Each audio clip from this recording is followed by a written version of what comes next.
रघुनंदन रघुनंदन रघुवर seven Raghupati Shayan शतयोजन शतशतयोजन शरधि नियोजन sir परिलंघन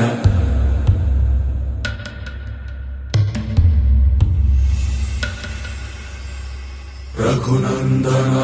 Raghunandan रघुवर seven Raghupati Shayan शतयोजन शतशतयोजन शरधि नियोजन sir परिलंघन हरिभाजन